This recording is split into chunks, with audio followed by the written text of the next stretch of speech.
a track together called The Girl Who Painted Death. Frankie, would you like to begin?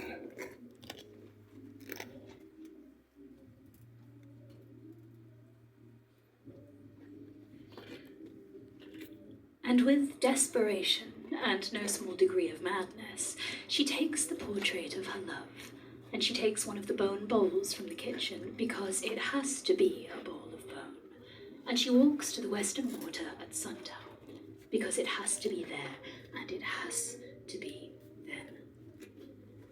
And when the sun is at its lowest point, and its reflection forms a bridge between the horizon and the shore, she dips the bowl into the water and fills it with sunlight. And then she carries it into the forest, and she sets it down in the darkest spot between the trees. The bowl of light seems to illuminate the very air she breathes, and she sits, and she waits. Around her, the old trees creak and moan to each other as if offended by the encroaching sun. The first strange thing about the island of St. Sasha is that there never was any St. Sasha. There was no saint by that name mentioned anywhere. The beast growls curiously as it pads back and forth just beyond the veil of light. Dawn peers into the dark, but can make out only a vague shape at the edge of the shadows. She senses the beast studying the portrait of her love. And when it finally speaks, the voice of the beast seems to erupt from the earth like the forest itself must have done, untold ages ago.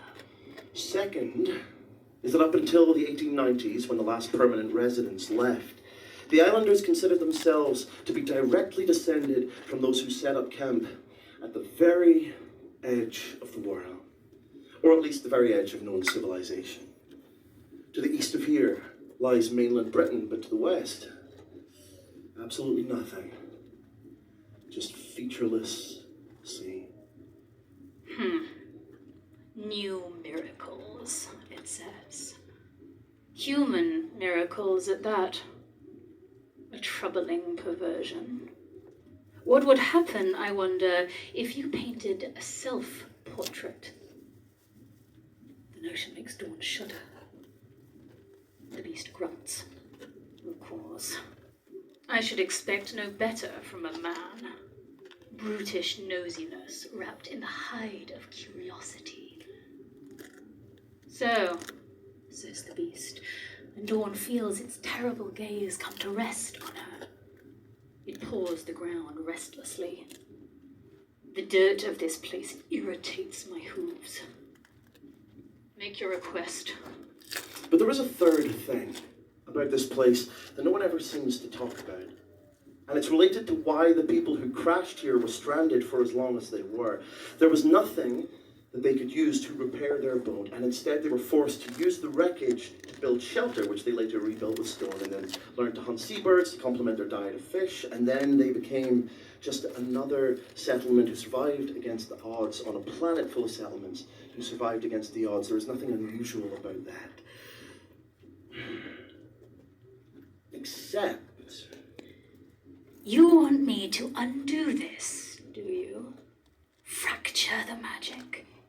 Tell you, it's all right, child. What the painting shows is meaningless. She might live another 60 years.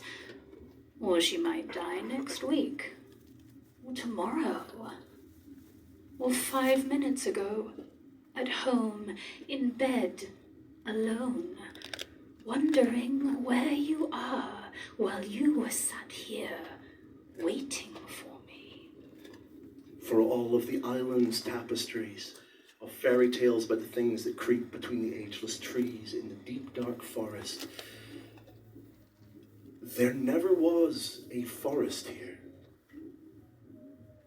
Not so much as a single sapling. Ever. Listen. Listen to me now. You know for sure that she will not live to see old age. That is painful, I expect. Look at the portrait. Look at your work. She is older in this painting than she is now, yes? You know, therefore, that you won't lose her today. And you know, you won't lose her tomorrow. And that is a comfort no other creature of your world can claim. Am I right? I can't save you from this. Nobody lives happily ever after, child. We all just live until we don't. You know, it's funny. I'm all alone here, and yet I feel compelled to whisper. And as the sun rises across the water to the east, dawn nestles gently in the crook of her love's arm, her thoughts drifting to the days ahead, their lives stretching out before them like wild, uncharted ocean. And believe me when I tell you that they lived happily. Frankie, thank you so much.